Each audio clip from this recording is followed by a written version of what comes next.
En el versículo 20, dice Pablo, hablando de cómo Pablo vivía a Cristo, él dice en el versículo, dice, mi antiguo yo, o sea, mi antiguo yo ha sido crucificado con Cristo. O sea, el hombre viejo fue crucificado con Cristo. Dice, Pablo dice, ya no vivo yo, o sea, ya no vive él, sino Cristo vive en mí. O sea, y eso es lo que está en cada uno de ustedes. Dice, el antiguo yo de ustedes fue crucificado juntamente con Cristo. O sea, ya no viven ustedes, sino vive Cristo en ustedes. Cristo vive en ustedes. Acuérdense de eso, hermano. Iglesia, Cristo vive en ustedes. Y sigue diciendo Pablo, así que vivo en este cuerpo terrenal. Nosotros vivimos en este cuerpo terrenal confiando en el Hijo de Dios que nos amó y se entregó a sí mismo por nosotros. Cristo se entregó a sí mismo por nosotros por amor. Cristo dio su vida por nosotros por amor. Ahora Él vive en nosotros, habita en nosotros y permanece en nosotros para siempre. Dice, hemos muerto con Cristo por medio de su muerte, pero ahora Él vive y nosotros, mire, vuelvo y repito, dice, hemos muerto con Cristo por medio de su muerte, pero ahora Él vive en nosotros por medio de su resurrección. O sea que nosotros morimos con Cristo, ¿verdad? Y Él vive en nosotros es por medio de su resurrección. Si Cristo no resucita de los muertos, Cristo no habitaría en nosotros. Todo esto es el plan de salvación, el plan de la restauración, de la regeneración y de la creación del nuevo hombre, esa nueva creación. O sea, si Cristo, vuelvo y repito, si Cristo no muere en la cruz y no resucita dentro de los muertos, Cristo no podría habitar en nosotros. Porque todo fue creado, todo fue diseñado para que por medio de su muerte, ¿verdad? Él pudiera vivir en nosotros para siempre. Ahora, su muerte y su resurrección, por medio de su muerte y su resurrección, Cristo habita glorificado en nosotros por medio de su Espíritu. Cristo vive en nosotros. Dice, el hecho de que vive en nosotros es posible únicamente debido a que Él es el Espíritu vivificante, el Espíritu que da vida. ¿Sí ves? El hecho de que Él vive en nosotros es posible únicamente porque Él es el Espíritu que da vida, el Espíritu vivificante. Amén. En Efesios capítulo 3, sigue diciendo Pablo, dice, en capítulo 3, versículo 12, dice, gracias a Cristo y a nuestra fe en Él, dice, gracias a Cristo y a nuestra fe en Él, podemos entrar en la presencia de Dios con toda libertad y confianza. Ahora, escuchen una cosa, escuchen algo. En el Antiguo Testamento, el único que podía entrar en el lugar santísimo era el sumo sacerdote, ¿ya? Y eso tenía que ser libre de todo pecado, de toda mancha, porque si él entraba con pecado, moría delante de la presencia, ahí en el lugar santísimo. Pero hoy en día, gracias a Cristo, a la fe de Él, nosotros tenemos la deidad en nuestras vidas. Tenemos a Cristo, tenemos al Espíritu Santo, y si tenemos a Cristo, tenemos al Padre.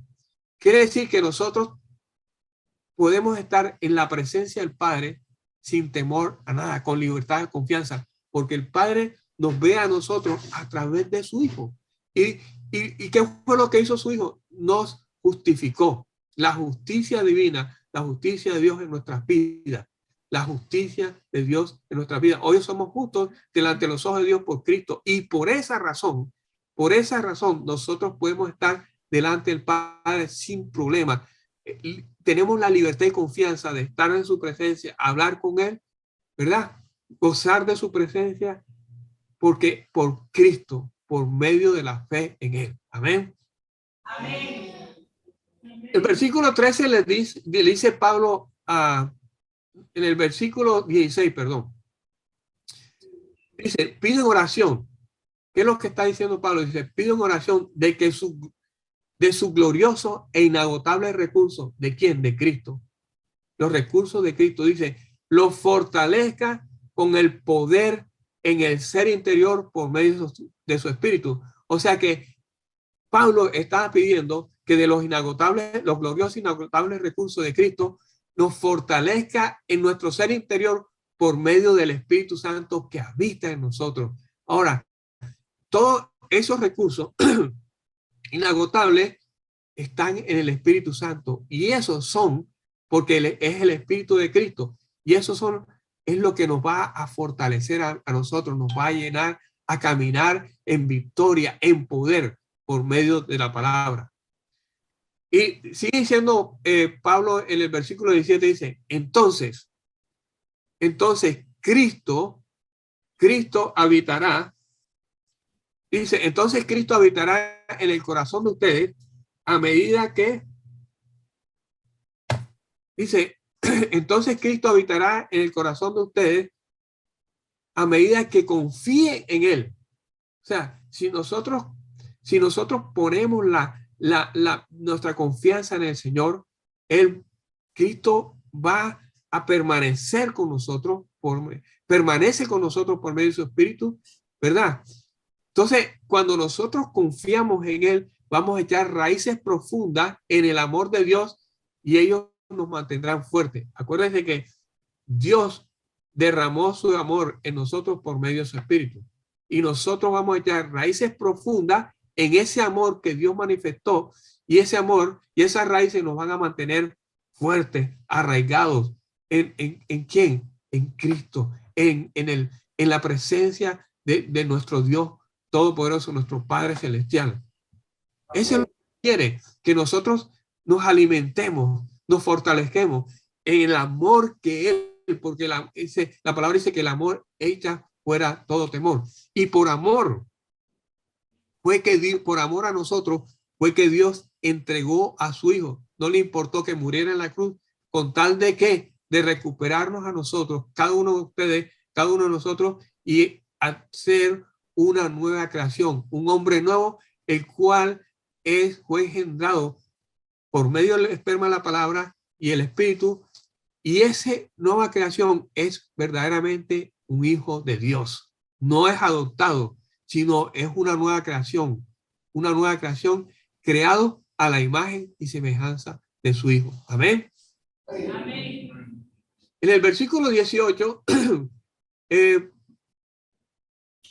dice Pablo, dice, espero que puedan comprender como corresponde a todo el pueblo de Dios, cuán ancho, cuán largo, cuán profundo es su amor. Amén. O sea que el amor de nosotros no podemos entender el amor de Dios, cómo Dios nos amó de tal manera que aún siendo nosotros pecadores, aún siendo nosotros en rebeldía contra Él no le importó eso. Lo único que tenía en su mente era con nombre propio a cada uno de nosotros para recuperarnos, para sacarnos de la condición en que estamos, de la esclavitud del pecado, sometidos a la bajeza del mundo y del enemigo, del príncipe de este mundo. Y por medio de la muerte de su Hijo en la cruz, nos liberó. La palabra dice, si el Hijo del Hombre los liberara, serán verdaderamente libres. Y como nosotros tenemos el Espíritu de Dios, y la palabra dice que donde está el Espíritu de Dios, ahí hay libertad. Hermanos, en su vida hay libertad. Ya el pecado no tiene poder y autoridad sobre su vida. Cristo los liberó. Cristo los liberó de toda condenación del enemigo y del mundo. La palabra dice que ya no hay condenación para aquellos que están en Cristo. Amén. Amén. En el versículo 19, Pablo dice, es mi deseo que experimenten el amor de Cristo, aun cuando es demasiado grande para entenderlo. O sea, si nosotros experimentamos el amor de Cristo en nuestras vidas, entonces serán completos, vamos a ser completos con la plenitud de la vida y del poder que proviene de Dios. Y el poder que proviene de Dios es el poder del amor, manifestado en dos personas, yo lo defino, dos personas, en el Espíritu Santo y en Cristo, que dio, Él fue el que murió por mí y murió por cada uno de ustedes, derramó su sangre para comprar nuestra libertad y pagar nuestras deudas. Entonces, por eso Pablo dice, entonces serán completos con la plenitud de la vida y el poder que proviene de Dios. Y eso es lo que el Señor quiere para cada uno de nosotros, que nosotros seamos completos con la plenitud de la vida por medio del poder que viene de Dios, que es el poder del Espíritu Santo que habita, permanece con ustedes para siempre. Amén.